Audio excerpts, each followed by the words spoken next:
and wept and tangled her hair.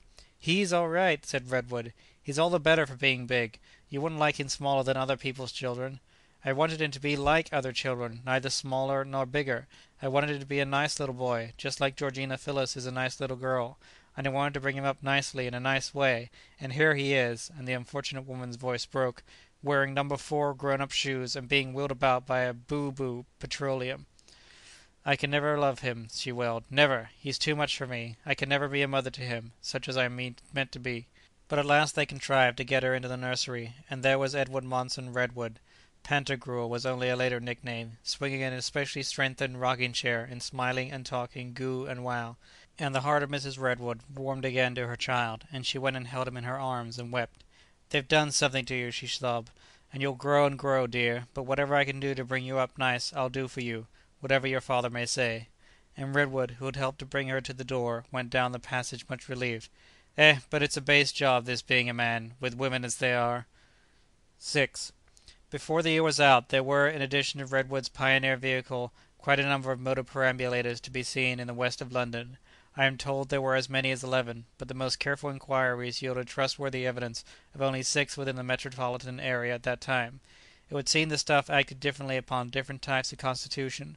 At first Heracleophobia was not adapted to injection, and there can be no doubt that quite a considerable proportion of human beings are incapable of absorbing this substance in the normal course of digestion. It was given, for example, to Winkle's youngest boy, but he seems to have been as incapable of growth as, if Redwood was right, his father was incapable of knowledge. Others again, according to the Society for the Total Suppression of Boom Food, became in some inexplicable way corrupted by it, and perished at the onset of infantile disorders. The Cossor boys took to it with amazing avidity.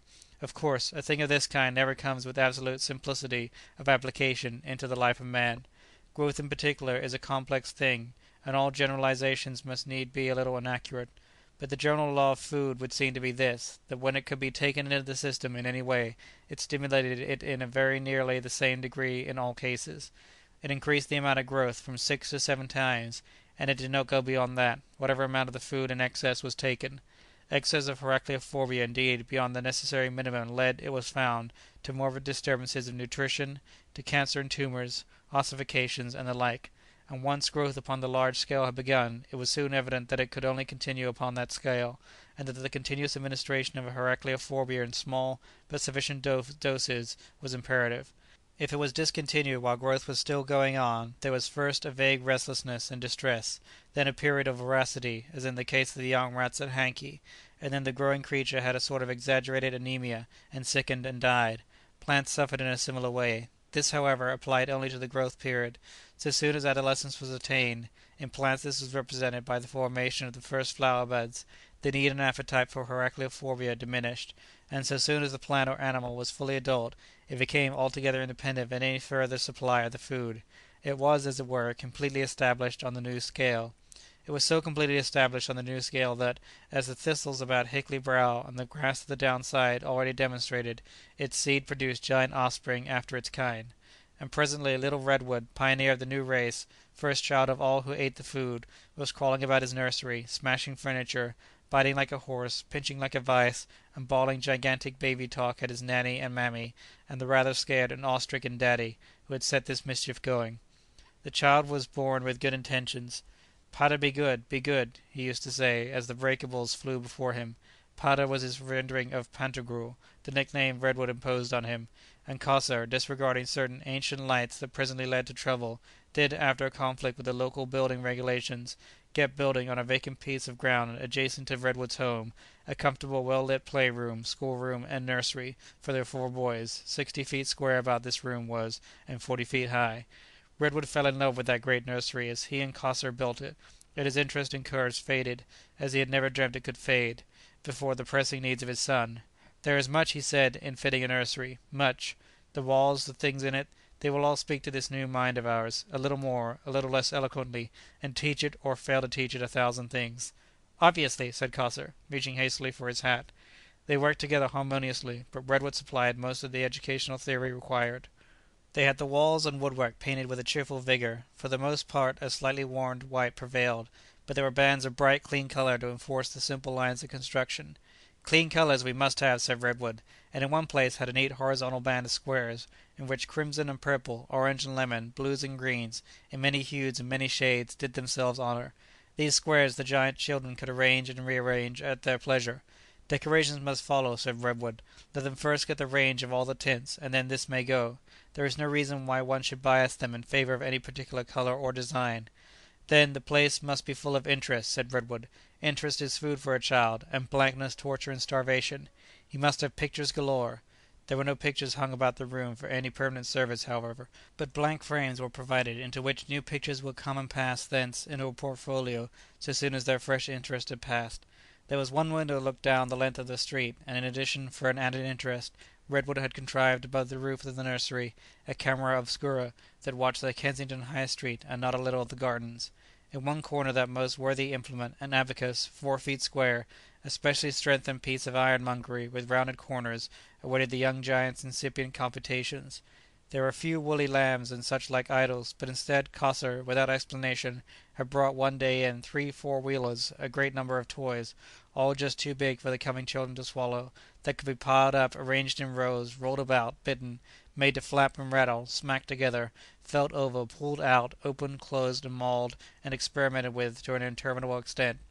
There were many bricks of wood in divers colours, oblong, cuboid, bricks of polished china, bricks of transparent glass, and bricks of India rubber. There were slabs and slates, there were cones, truncating cones, and cylinders. There were oblate and prolate spheroids, balls of varied substances, solid and hollow, many boxes of divers size and shape, with hinged lids and screw lids and fitting lids, and one or two to catch and lock. There were bands of elastic and leather, and a number of rough and sturdy little objects of a size together that could stand up steadily and suggest the shape of a man. "Give him these," said Kosser, "one at a time." These things Redwood arranged in a locker in one corner. Along one side of the room, at a convenient height for a 6 or 8 foot child, there was a blackboard, on which the youngsters might flourish in white and coloured chalk, and near by a sort of drawing block, from which sheet after sheet might be torn, and on which they could draw in charcoal, and a little desk there was, furnished with great carpenter's pencils of varying hardness, and a copious supply of paper on which the boys might first scribble and then draw more neatly. And moreover Redwood gave orders, so far ahead did his imagination go, for specially large tubes of liquid paint and boxes of pastels against the time when they should be needed. He laid in a cask or so of plasticine and modelling clay. "At first he and his tutor shall model together," he said, "and when he is more skilful he shall copy casts and perhaps animals. And that reminds me, I must have made for him a box of tools. Then books. I shall have to look out a lot of books to put in his way, and they'll have to be big type. Now what sort of books will he need? There is his imagination to be fed. That, after all, is the crown of every education. The crown, as sound habits of mind and conduct are the throne. No imagination at all is brutality; a base imagination is lust and cowardice. But a noble imagination is God walking the earth again. He must dream too of a dainty fairyland, of all the quaint little things of life, in due time. But he must feed chiefly on the splendid real. He shall have stories of travel through all the world, travels and adventures, and how the world was won.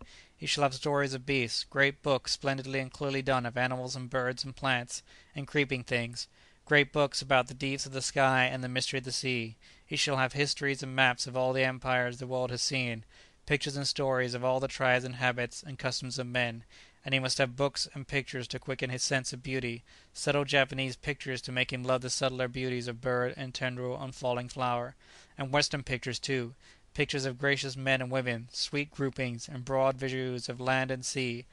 He shall have books on the buildings of houses and palaces. He shall plan rooms and invent cities. I think I must give him a little theatre.